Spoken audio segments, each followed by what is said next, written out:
Mesdames, Messieurs, bonsoir, bienvenue dans la place de l'info, j'espère que vous allez bien. C'est une très belle semaine en station actuellement, beaucoup de monde, quasiment autant de monde que la semaine dernière alors qu'il y avait des Parisiens.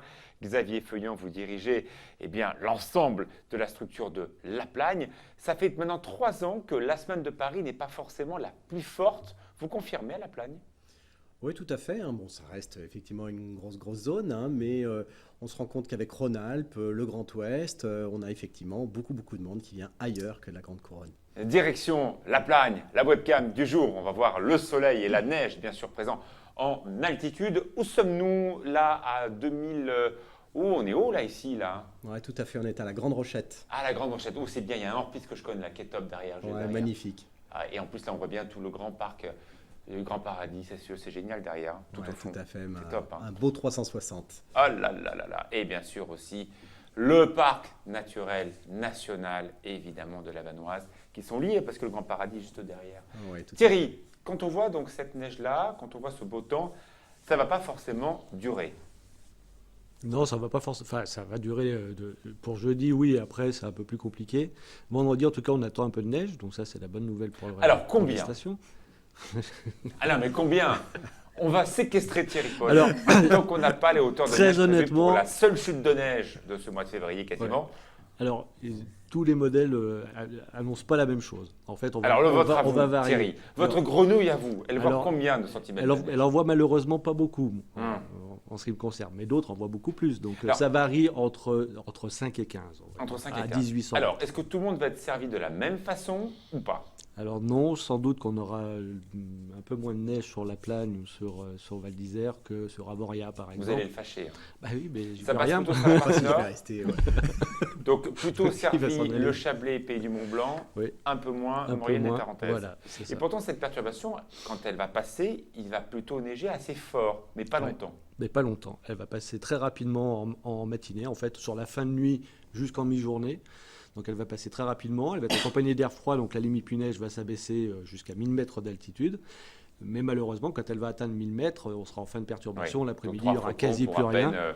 Recouvrir un peu votre pare-brise. Donc après, avec un peu de chance, elle va prendre un petit peu plus de temps pour passer. Dans ce cas-là, et un beau week-end derrière.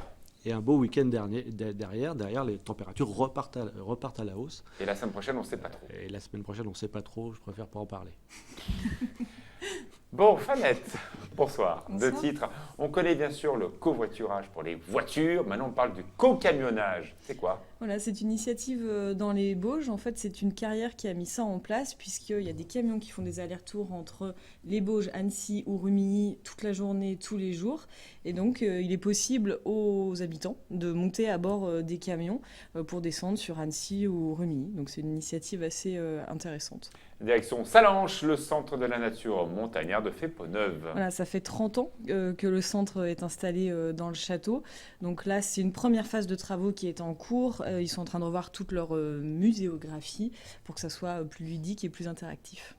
Parfait, merci beaucoup à vous deux. Olivia, vous allez parler tout à l'heure justement de cette diversification de la montagne qui concerne aussi la Plagne avec cette très belle piste de bob dont on va parler dans quelques instants.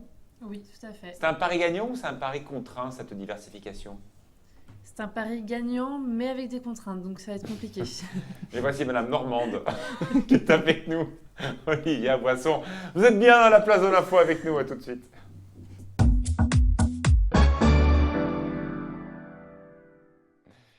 Xavier Feuillant, un directeur de structure touristique qui a le sourire, 54 000 lits à La Plagne, une station de Tarentaise dont l'altitude moyenne est de 2200 mètres d'altitude. Donc vous avez effectivement plutôt plus de neige que les stations de première génération qui culminent généralement entre 1800 et 2000 mètres d'altitude. Un premier point sur la saison, ça marche très bien pour vous. Oui, c'est une belle saison. On a eu un début difficile comme tous nos collègues. Mais comme vous venez de le préciser, 80% du domaine à plus de 2000 mètres d'altitude. Ça aide énormément, et notamment sur la neige de culture. Les enneigeurs ont fonctionné à plein en début de saison. Ensuite, on a eu 2 belles précipitations qui font que maintenant, on a un beau monté neigeux. Mais que 2 chutes de neige. Malheureusement, maintenant, vous avez la chance d'avoir des professionnels qui savent bien faire. On va parler un petit peu de la diversification du produit touristique avec des images, je le sais, de la très belle piste de bob et également du ski joring que l'on fait aussi à La Plagne chez vous. Ça intéresse, ça étoffe l'offre, ça la remplace. Quelle est la place de tout ça? Non, je crois que maintenant, effectivement, il y a une vingtaine d'années, on allait au ski, maintenant on va à la montagne. Donc nous, la station de la Plagne est toujours une station où on fait beaucoup de ski.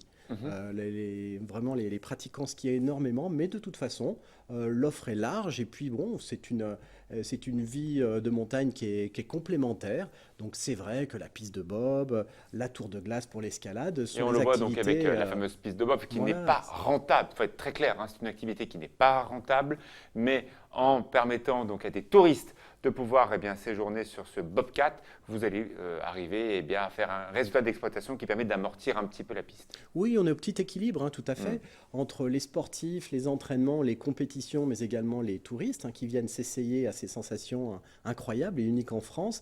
On arrive à atteindre le petit équilibre, et puis effectivement, la collectivité est là pour faire les investissements sur le renouvellement. On a changé tout l'éclairage de la piste cette année, et voilà, place effectivement au spectacle, aux sensations fortes, qui sont très très demandées en après-ski. Alors, il faut le rappeler, hein, ce site de la Plagne est très grand, hein, c'est 14 sites touristiques qui sont combinés. D'ailleurs, cette piste, en l'occurrence de Bob, n'est pas au cœur du domaine skiable. On peut s'y approcher par un télésiège, mais ce n'est pas au cœur de l'offre. Comment font les gens? Ils croisent une journée de leur semaine pour dire voilà, non, aujourd'hui on ne skie pas, on fait du Bob ou pas? Alors, c'est plutôt en après-ski. C'est D'accord. plutôt en après-ski. Tout est liaisonné avec des navettes interstations. Donc, c'est vrai que la plupart du temps, les gens Il y ne a un télésiège reprennent qui n'est pas pas leur très très voiture. loin non plus, Oui, mais elle n'est pas exactement. réellement sur la piste. Voilà, exactement. Mais de toute façon, tout est liaisonné entre les différents cœurs de station. Donc, je dirais que c'est très très facile. Il suffit de se rendre sur un des points de collecte et puis donc qui vous amène sur la piste de bob ou les autres services. Le Manscaped de la Plagne va Oui, de tout à 1200 fait mètres à derrière. 3300 mètres d'altitude. On a beaucoup parlé du scooter des neiges qu'on peut faire en sécurité. Il y a un décret d'application qui n'est pas tombé de l'ancienne loi Macron qui aurait permis de continuer à faire ce type d'aventure le soir. Bon, à la Plagne, il y a un seul circuit qui est encadré. On ne peut pas aller n'importe où, hein. Ah non, bien sûr, on est sur des pistes qui sont adaptées véritablement pour cette pratique. On peut le faire à deux endroits, à Plagne Centre et puis également à C'est la Belleplagne. même boucle, non? Il y a deux boucles Oui, il y a différentes? plusieurs Ah, d'accord, je boucles. sais pas. Là, on voit très bien Plagne Soleil Ouais. en toile de fond, donc c'est vraiment très très Côté du sympa. Club On est Med. sur le Doubs du Prat, donc là aussi un très beau décor naturel avec les sommets en toile de fond. Ouais. Donc ça se fait aussi en fin de journée. Voilà, vraiment découvrir ces sensations de motoneige en solo ou à plusieurs. Le domaine skiable de la Plagne est relié aux Arcs depuis maintenant plus de 10 ans. C'est évidemment le domaine skiable de Paradis Ski. On se balade d'un village à un autre. Et ce que l'on voit là, d'ailleurs, clin d'œil au très beau télésiège qui est juste à côté, va supplanter l'offre, la renforcer, la diversifier? Non, c'est vraiment la diversifier. Effectivement, on a la chance d'être le deuxième plus grand domaine skiable au monde, à Paradis Ski. Donc ça relie effectivement les Arcs à la Plagne en passant par Oh Pézet. là, je ne peux Mais- pas vous laisser dire ça. Tout dépend comment on calcule les domaines skiables. Parce Oui. que j'ai les Portes du Soleil qui vont me dire non, mais attendez, j'ai pas le même calcul. J'ai évidemment les Trois-Vallées qui vont me dire non, mais attendez, j'ai pas le même calcul. Vous faites partie des 5 plus grands. Oui, de toute façon, après, c'est pas une course à l'échalote, comme on dit. Un petit peu quand même. non, Vous l'avez non, vous-même mais- vous l'avez vous-même dit.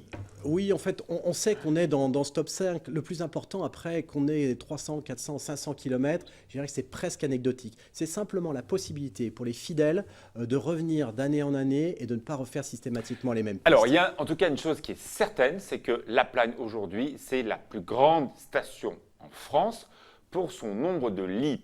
54 000 lits, c'est bien plus que Megève, bien plus que Chamonix.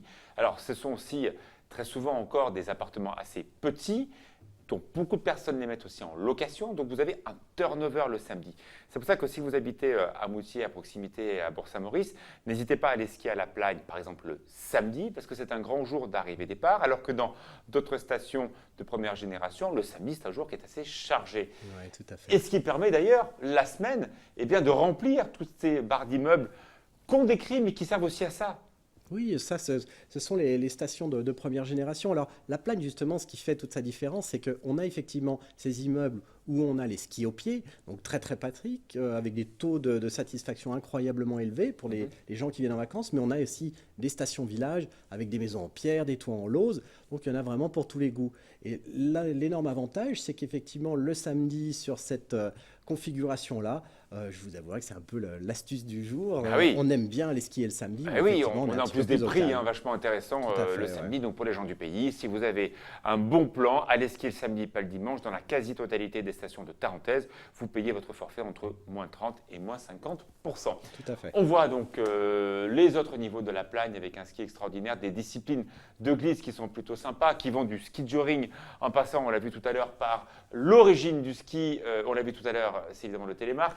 Là, donc c'est, alors je sais pas ce que c'est ça. Alors, on a du snow scoot, C'est le snow scoot, voilà, d'accord. on a beaucoup de choses. Montalembert, on est en train de Voilà. descendre là. Là, Puis ça, bien c'est sûr, du le squal. Eh oui. Voilà. Vous restez avec nous, la météo Thierry Paul, mais puis après, est-ce que cette diversification est en train de fonctionner? La réponse à cette question par Olivia Boisson.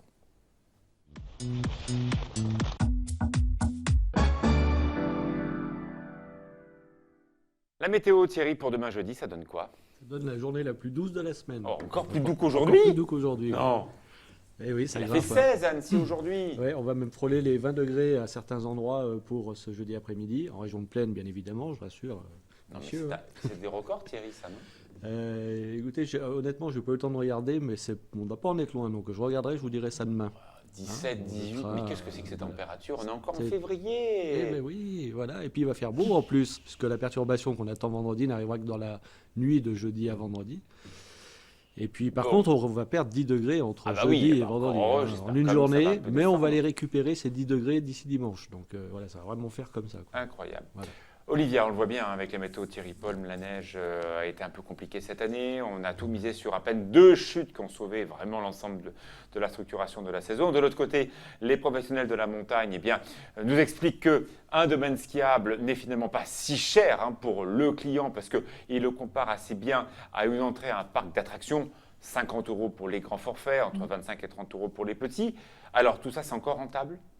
Alors, vous avez raison, les manteaux neigeux ont diminué de moitié en 50 ans. Donc vous me disiez tout à l'heure que c'était pas essentiel pour les stations finalement, qu'on avait besoin de moins de neige, c'est ça? En haute altitude. En haute altitude. Oui. Ça pénalise énormément les stations de moyenne altitude. Ouais. Voilà. Donc les stations, donc, elles sont menacées comme vous le disiez. Et vous trouvez des solutions pour vous diversifier. On a au total 250 stations de ski en France, ce qui n'est pas rien. La question est de savoir combien est-ce qu'il en restera dans 30 ans. Ah, C'est notre chiffre. bon, la plaine, ça devrait encore bien aller, mais bon. Mais une étude canadienne a démontré que sur les 19 villes qui ont accueilli les Jeux Olympiques d'hiver, seules 10 pourraient les organiser en 2050. Alors c'est le cas d'Albertville, mais pas de Chamonix. Pour l'instant, la fréquentation n'est pas impactée. La France reste le numéro 1 mondial des sports d'hiver, grâce aux enneigeurs, du coup, qui nous produisent quand même de la belle neige de culture. Mais ce qui fait notre force en Savoie et en Haute-Savoie, c'est la diversification des activités, tant en hiver qu'en été. Des activités qui nécessitent des investissements lourds. Et malgré les efforts, les stations doivent rester attractives. Il faut savoir que le ski reste une activité qui reste chère. Seuls 12% des Français vont skier chaque saison. Et ces touristes restent cruciaux pour nous puisqu'ils génèrent 150 000 emplois chaque saison. Alors c'est vrai, 12%, mais à peine 7% des Français vont au ski régulièrement. Votre station, vos stations sont de plus en plus tournées vers l'international pour combler ce manque de Français dont vient de parler d'Olivia. Complètement. Alors le marché français est bien stabilisé. Hein. On n'a pas de gros mouvements. En revanche, on ne peut pas se contenter de ce marché français. Effectivement, le marché européen a largement contribué à l'essor du ski en France. La Plagne, paradoxalement, est une des stations, une des top 10 qui a le moins d'étrangers. Toute proportion gardée, nous on est à 35-36% d'étrangers. Donc on reste une station familiale très française, mais bon, c'est vrai qu'on s'ouvre sur ces marchés étrangers pour développer notre activité. Là, pendant l'hiver, les différents engins de damage ont travaillé pour faire quand même skier, y compris à la Plagne, avec très peu de neige. À votre avis, tous les deux, là, les spécialistes de 8 Mont Blanc, à partir de combien de centimètres de neige on peut régler la machine pour faire ce qu'on appelle une passe et donc permettre de skier? En clair, à partir de quelle épaisseur de neige on peut faire passer une dameuse pour ouvrir une piste? À votre Sachant que avis. c'est très très lourd. Moi je sais, Olivia va vous répondre. Alors, Ah, Olivia. bien sûr, ouais. 50 cm? 50 cm, Thierry? Oh, je dirais moins que ça, moi. Non. Parce Pour que- faire une passe, vous savez, cette jolie trace blanche qu'on Ouais. peut skier dessus, à votre avis, à combien on peut régler la machine au moins? Et on l'a fait hein, cet hiver Ouais. dans pleine station. Mais je pense que c'est beaucoup moins que ça. Eh Même. bien, c'est 7 cm. Ouais. Ah oui, bah, j'étais loin, oui, effectivement. À partir de 7 cm, eh bien, voilà, ces orfèvres de la neige arrivent à nous faire croire que c'est tout blanc et qu'on peut skier. Et C'est vraiment fou. pour eux qui travaillent actuellement jour et nuit, parce qu'il faut le rappeler, quand il fait doux, ils travaillent le soir et ils remettent un coup le matin pour que la neige puisse un peu serrer pendant la nuit et qu'elle ne fonde pas trop. Donc vraiment, un grand big up à tous les dameurs qui n'arrêtent pas de bosser actuellement. Complètement. Merci beaucoup Xavier Feuillant, très très belle saison pour vous, peut-être plus 4 en fin de saison. Donc on Oui, vous oui, souhaite oui, on a. oui, pour la Belle parenthèse, perspective. c'est génial. Pour d'autres, c'est un peu plus compliqué. Thierry, demain, on va regarder centimètre par centimètre ce qui est tombé, parce qu'il va tomber dans la Est-ce nuit qu'il va de tomber? Ouais. jeudi à Et savoir vendredi. si c'est un record aussi, n'oublie pas. Ah oui, savoir si Oui, c'est. ah oui, oui, bah oui, demain 20 degrés peut-être en pleine. Ouh là là. Et vous avez vu, la nature se réveille, hein, comme Olivia. Et Thierry aussi. On est tous réveillés, on attend le printemps. Tout de suite, le journal, Fatigue. Fanette de Buisson.